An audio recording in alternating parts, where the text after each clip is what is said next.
मेरा नाम अंजलि है। मैं एक जनरल हॉस्पिटल में नाइट शिफ्ट नर्स हूँ। सालों से यहाँ काम कर रही हूँ और मैंने बहुत कुछ देखा है। बच्चे, बुजुर्ग, एक्सीडेंट्स, डेथ्स, सब। लेकिन जो मैं तुम्हें बता रही हूँ वो नॉर्मल नहीं है। ये सब तब हुआ था एक वार्ड में जो हम सिर्फ बेड नंबर 7 के लिए जानते थे। सब कुछ तब शुरू हुआ जब एक छोटा सा बच्चा नाम राहुल हॉस्पिटल आया, 7 साल का, पेरेंट्स के साथ। लेकिन सबसे अजीब बात थी, उसके हाथ में एक डॉल थी। एक सिंपल सी डॉल, ना ज्यादा सुंदर ना ज्यादा भयानक। प्लास्टिक का चेहरा, थोड़ी पुरानी लगती थी। आंखें थोड़ी बड़ी और फिक्स्ड, जैसे वो हमेशा देख रही हों। पेरेंट्स उसके साथ थोड़े परेशान लग रहे थे। वो राहुल को लेकर डॉक्टर के कैबिन गए थे, साइकोलॉजिस्ट के लिए। राहुल को थेरेपी सेशंस के लिए एडमिट करना था। लेकिन जैसे ही वो डॉल बेड के पास रखी गई, मुझे लगा कुछ अजीब होगा। पहले दिन सब नॉर्मल रहा। राहुल ने थोड़ी देर अपनी थेरेपी सेशन में पार्टिसिपेट की, पर उसकी आंखों में कुछ अलग था, जैसे क्रिस्प, जैसे वो हमेशा खुश नहीं था, जैसे कुछ अंदर से खत्म हो गया हो। मैंने उसके पेरेंट्स से बात की। वो थोड़ा शाय है, डॉक्टर कहता है नॉर्मल है, उन्होंने कहा। लेकिन मुझे लगा वो बच्चा शांत नहीं है, वो चुप है, पर आंखों में कुछ अजीब सा घूम रहा है। अगली रात मैं नाइट शिफ्ट पर थी। बेड नंबर 7 का लाइट डिम था। राहुल ने शुरू किया अपने टॉय से खेलना। मैं नोटिस कर रही थी, जैसे ही मैंने गुड़िया की तरफ देखा, उसकी आंखें मुझे फॉलो कर रही थी। मैं झूठी नहीं बोल रही हूँ, ऐसे लगता था जैसे डॉल देख रही हो। उस रात मुझे एक स्ट्रेंज सेंसेशन हुई, जैसे कोई शैडो रूम के कॉर्नर में हिल रहा हो। मैं वापस गुड़िया के पास गई। डॉल वहाँ थी, लेकिन उसका शैडो बेड के पीछे थोड़ा अलग था, जैसे वो मूव कर रही हो, पर फिजिकल फॉर्म नहीं थी। मैंने अपने आप से बोली, बस दिमाग का वहम है, ये बच्चा और गुड़िया ही है। लेकिन अंदर से कुछ कह रहा था, सही में कुछ गलत है। अगले कुछ दिन राहुल के सेशंस थोड़े और अजीब होने लगे। थेरेपी के दौरान वो ज्यादा सीरियस हो गया। कभी कभी ऐसे लगता जैसे उसकी आंखें बिल्कुल खाली हो गई हैं, ना शोक, ना खुशी, ना इरिटेशन, बस साइलेंस। एक रात में नाइट ड्यूटी पर थी। बेड नंबर 7 का लाइट डिम था। डॉल वहां बेड के साइड टेबल पर रखी थी। जैसे ही मैंने नजर गुड़िया पर पड़ी, मुझे लगा शैडो मूव कर रही है, पहले थोड़ा, फिर तेजी से। मुझे थोड़ा घबराहट हुई। मैं दूर से देखती रही। राहुल बेड में सो रहा था। पेरेंट्स वहां नहीं थे। बेड के पास सिर्फ गुड़िया थी और वो शैडो। पहले तो मैंने सोचा दिमाग का वहम है, लेकिन फिर एक आवाज सुनी, धीमी, बच्चे जैसी, पर डिस्टॉर्टेड, माँ। ऐसे लगता था जैसे ये डॉल के थ्रू आ रही हो। मैंने तुरंत लाइट ऑन की और कॉरिडोर चेक किया। कुछ नहीं था, सिर्फ गुड़िया बेड के पास थी और बेड के शैडो का शेप थोड़ा अनयूजुअल लग रहा था, जैसे कोई और प्रेजेंस वहां हो। अगली सुबह डॉक्टर ने नोटिस किया राहुल के बिहेवियर में ड्रास्टिक चेंज। पेरेंट्स भी परेशान लग रहे थे। वो छोटा सा बच्चा अब बिल्कुल अलग लग रहा था, सीरियस, क्वाइट, कोई स्माइल नहीं। ये थोड़ा अनयूजुअल लग रहा है, डॉक्टर ने कहा। मैं सिर्फ हाँ में सर हिलाई। मुझे पता था बेड नंबर 7 के साथ कुछ गलत है। अगली 2 हफ्ते राहुल नॉर्मल थेरेपी सेशंस के दौरान और ज्यादा सीरियस हो गया। उसकी आंखें क्रिस्प और क्लियर लगती थीं। कभी कभी वो डॉल के साथ बात करते हुए लगता जैसे दूसरे इंसान से बात कर रहा हो, लेकिन उसका कोई रिप्लाई नहीं होता, सिर्फ वो डॉल। एक रात मैं नाइट ड्यूटी पर थी। राहुल के पेरेंट्स उसके साथ थे, लेकिन वो थोड़े डिस्टर्ब्ड लग रहे थे। कुछ कह नहीं रहे थे, बस चुप। मुझे पता था कि कुछ करना चाहते हैं। राहुल को लेकर डॉक्टर ने एक लास्ट थेरेपी सेशन सजेस्ट किया। उसका फेस इतना क्रिस्प, इतना सीरियस, जैसे कोई और साथ हो रहा हो। पेरेंट्स परेशान लग रहे थे।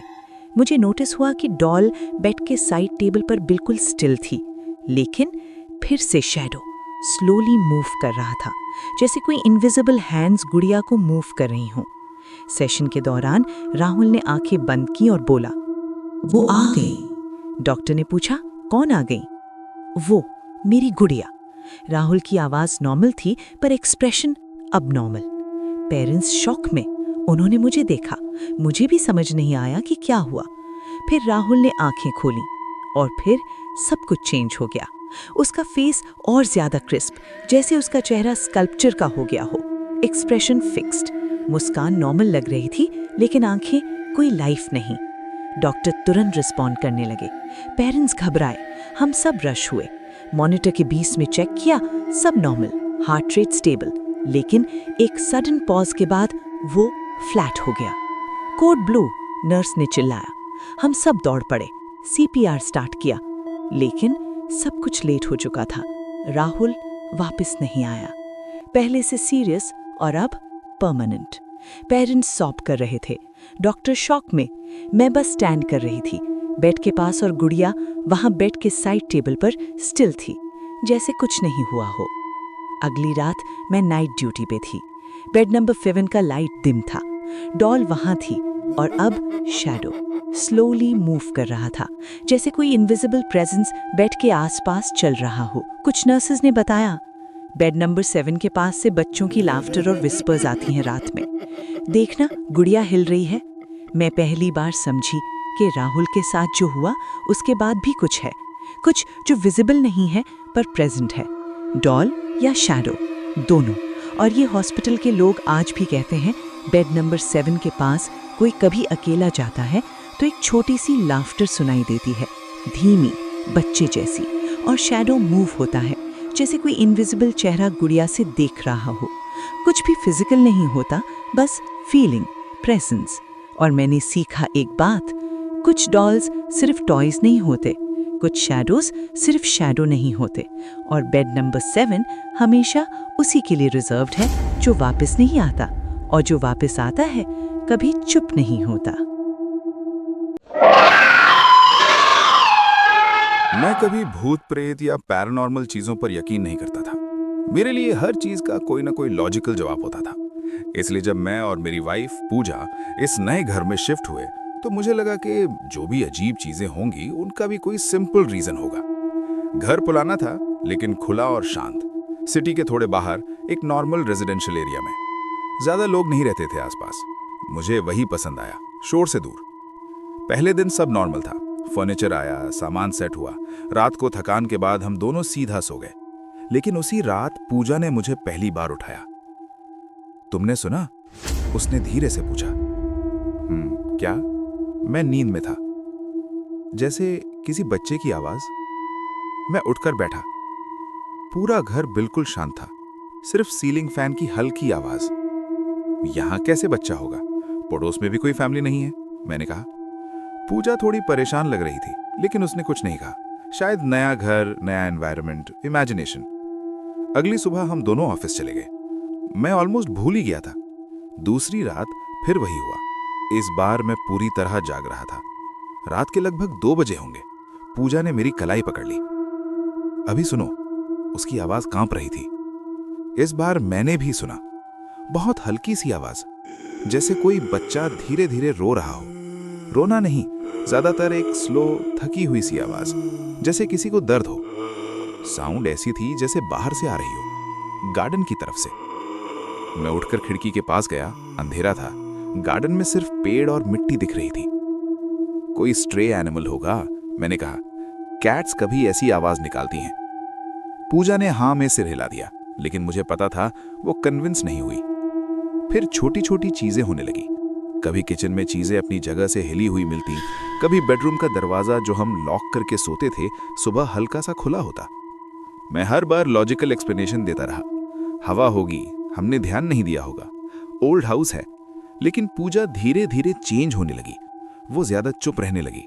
रात को अचानक उठकर बैठ जाती, कभी कभी सीलिंग की तरफ देखकर बस बोलती, तुम्हें कुछ नहीं दिख रहा? मैं हमेशा हंसकर टाल देता। एक रात मैं लेट ऑफिस से आया। पूजा ऑलरेडी सो रही थी। मैं फ्रेश होकर बेड पर आया ही था कि मुझे लगा जैसे कोई लिविंग रूम में चल रहा हो। Bare footsteps. मैंने आवाज लगाई, पूजा? कोई जवाब नहीं। मैं उठकर लिविंग रूम गया। सब नॉर्मल था, सोफा, डाइनिंग टेबल, सब अपनी जगह। वापस बेडरूम आया तो पूजा गहरी नींद में थी। उस रात मुझे पहली बार थोड़ा अजीब लगा। कुछ दिन बाद पूजा ने बोला, मुझे लगता है इस घर में कोई बच्चा रहता था। क्या मतलब? मैंने पूछा। रात को जो आवाज आती है वो कोई जानवर नहीं लगती, वो दुखी लगती है। मन का वहम है, मैंने कहा, लेकिन इस बार मेरी आवाज में पहले जैसी सर्टेनिटी नहीं थी। फिर एक दिन संडे था, मैं गार्डन में काम कर रहा था। मिट्टी थोड़ी अनइवन लग रही थी एक जगह, जैसे किसी ने पहले खोदकर फिर ढक दिया हो। बस क्यूरियोसिटी में मैंने स्पेड उठाया और थोड़ा खोदना शुरू किया। ज्यादा गहरा नहीं गया था कि कुछ हार्ड चीज से टकरा गया। मैंने मिट्टी हटाई, एक प्लास्टिक की पॉलिथीन निकली, पुरानी, ऑलमोस्ट सॉइल के साथ चिपकी हुई। मेरा पहला थॉट यह था कि कोई कचरा होगा, लेकिन जब मैंने पॉलिथीन खोली तो मेरी सांस रुक गई। अंदर एक डॉल थी। कपड़े फेड हो चुके थे, फेस पर मिट्टी लगी थी, बाल गीले और चिपचिपे। लेकिन सबसे अजीब बात, उसकी आंखें, वो बिल्कुल नॉर्मल नहीं लग रही थी, जैसे किसी ने उन्हें थोड़ा ज्यादा खोल दिया हो। स्माइल भी फोर्स्ड सी। मैं डॉल को देखकर बस खड़ा रहा। पूजा बाहर आई। क्या मिला? जैसे ही उसकी नजर डॉल पर पड़ी, वो पीछे हट गई। ये वही है, उसने धीरे से कहा। वही क्या? रात को जो मुझे दिखता है, जो आवाज करता है, ये वही लगता है। मैं गुस्से में आ गया। बस करो, एक पुरानी डॉल है, कोई पड़ोस के बच्चे ने गाड़ी होगी। लेकिन सच ये था, मुझे खुद भी डॉल देखकर अजीब लग रहा था। उसकी सरफेस ठंडी नहीं थी, मिट्टी में होने के बाद भी स्लाइटली वार्म। हमने डिसाइड किया कि उसे डस्टबिन में फेंक देंगे। मैं डॉल को पॉलिथीन में डालकर बाहर ले गया, सोसाइटी के कॉमन डस्टबिन में फेंक दिया। उस रात मैं थोड़ा रिलैक्स था, लेकिन रात के 3 बजे लिविंग रूम से आवाज आई। इस बार रोना ज्यादा क्लियर था, जैसे कोई कह रहा हो, यहीं हूं। मेरा पूरा बदन ठंडा हो गया। पूजा बेड पर बैठी रो रही थी। मैं पागल नहीं हूं, वो बोली।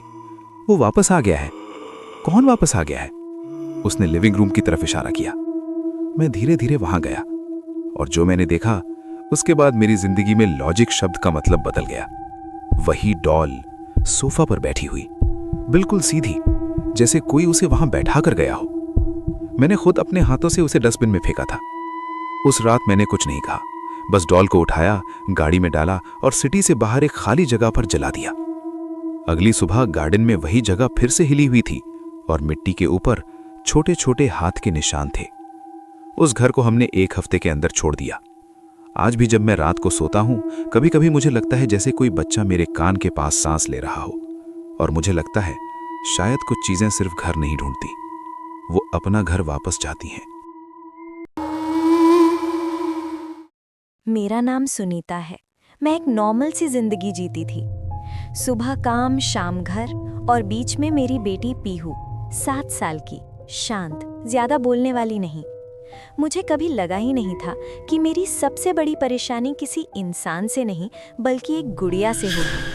पीहू एक दिन स्कूल से वापस आई तो उसके हाथ में एक गुड़िया थी, सिंपल सी, न ज्यादा सुंदर न ज्यादा भयानक, बस एक अजीब सी स्माइल थी उसके चेहरे पर। माँ, ये मेरी है, पीहू ने कहा। कहाँ से आई? मैंने पूछा। रोड के पास वाली दुकान से, एक अंकल ने दी। मैंने ज्यादा सवाल नहीं किए, सोचा कोई सस्ती सी टॉय होगी। मैंने गुड़िया को साफ करके पीहू के बेड के पास रख दिया। पहले कुछ दिन सब ठीक था। पीहू गुड़िया के साथ खेलती, बातें करती। मुझे नॉर्मल लगा, बच्चे अक्सर टॉयज से बात करते हैं। फिर धीरे धीरे पीहू बदलने लगी।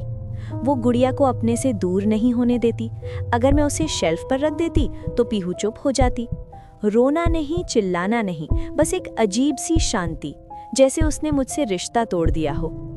एक रात मैं पानी पीने उठी। हॉल में कुछ घिसने की आवाज आई, जैसे प्लास्टिक जमीन पर घिस रहा हो। मैं रुक गई। हॉल के बीच में गुड़िया बैठी थी। पीहू अपने कमरे में सो रही थी, मैंने खुद देखा था। मैंने गुड़िया उठाई, ठंडी थी और भारी, नॉर्मल से ज्यादा भारी। मैंने उसे वापस पीहू के बेड के पास रख दिया और सो गई। खुद को समझाया कि मैं थक गई हूँ। अगली सुबह पीहू ने मुझे घूर कर देखा। उसको हॉल में मत ले जाया करो, उसने कहा। तुम्हें कैसे पता? मैंने पूछा। उसने बताया, पीहू बोली। उस दिन मैंने पहली बार डर महसूस किया। फिर रात को पीहू नींद में बोलना शुरू कर दिया, धीरे धीरे, जैसे किसी से बात कर रही हो। मैं रह जाऊंगी, तुम मत जाओ, वापस घर जाना है। मैंने पूछा, किससे बात कर रही हो? उसने आंखें खोली और बोला, उससे जो पहले यहाँ रहती थी। मेरा गला सूख गया। अगली सुबह मैंने अपनी पड़ोसन से बात की। उसने मुझे एक बूढ़े आदमी के बारे में बताया। लोग कहते थे वो ऐसी चीजों को समझता है, ज्यादा बोलता नहीं, बस सच देख लेता है। मैं पीहू को साथ लेकर उसके पास गई। गुड़िया भी बैग में डाल ली। बूढ़ा आदमी गुड़िया को देखते ही पीछे हट गया। इसको घर में क्यों रखा है? उसने नोटिस किया। ये मेरी बेटी की है, मैंने कहा। उसने सर हिलाया। ये किसी और की थी और वो अब वापस आना चाहती है। मतलब? मैंने पूछा। ये गुड़िया सिर्फ खेलने के लिए नहीं बनाई गई, ये जगह लेती है धीरे धीरे। मैंने पीहू की तरफ देखा, वो बिल्कुल शांत खड़ी थी। इसका एक ही इलाज है, बूढ़े ने कहा। इसको जला दो और बच्ची को इससे दूर रखो। जला दूं? मेरी आवाज कांप गई। और याद रखना, अगर ये खुद वापस आ गई तो इसका मतलब ये है कि इसने घर चुन लिया है। मैंने उसी दिन फैसला कर लिया। शाम को जब पीहू सो रही थी, मैं गुड़िया लेकर घर से बाहर निकली। एक खाली जगह पर मैंने उसे आग लगा दी। प्लास्टिक पिघलने लगा, कपड़े जल गए। मुझे उल्टी सी आने लगी, लेकिन मैं वहां खड़ी रही जब तक वो पूरी तरह राख नहीं बन गई। मैंने राख जमीन में दबा दी और घर वापस आ गई। दरवाजा खोला। पीहू हॉल में बैठी थी। उसने मेरी तरफ देखा और बोला, उसको जलाना जरूरी था। मेरी सांस रुक गई। तुम्हें कैसे पता? मैंने पूछा। पीहू मुस्कुराई। वो घर आ रही है। कौन? मैंने पूछा, जानते हुए भी। वो, पीहू ने कहा। उस रात बिजली चली गई, अंधेरा हो गया। मैं और पीहू बेड पर बैठे थे। तब मुझे आवाज सुनाई दी। प्लास्टिक के कदम, किचन से हॉल तक, और फिर एक धीमी सी आवाज, माँ। मैंने मोबाइल की टॉर्च जलाई। गुड़िया हॉल में खड़ी थी, बिल्कुल साफ, बिल्कुल पहले जैसी, जैसे कभी जली ही ना हो। पीहू उसकी तरफ चल पड़ी। मैंने उसे पकड़ना चाहा, लेकिन वो रुक गई। उसका घर यहीं है, पीहू ने कहा, और घर छोड़ के कोई नहीं जाता। सुबह जब मैं उठी, पीहू अपने बेड पर सो रही थी। गुड़िया उसके सीने पर रखी थी। सब नॉर्मल लग रहा था। बस एक चीज अलग थी। पीहू ने मुझे देखकर मुस्कुराया नहीं, वो गुड़िया मुस्कुराई। आज भी वो दोनों मेरे साथ रहते हैं। मैं किसी से कुछ नहीं कहती, गुड़िया को घर से निकालने की कोशिश भी नहीं करती, क्योंकि मैंने समझ लिया है, कुछ चीजें अगर एक बार घर आ जाएं, तो वो सिर्फ रहने नहीं आती, वो घर बन जाती हैं।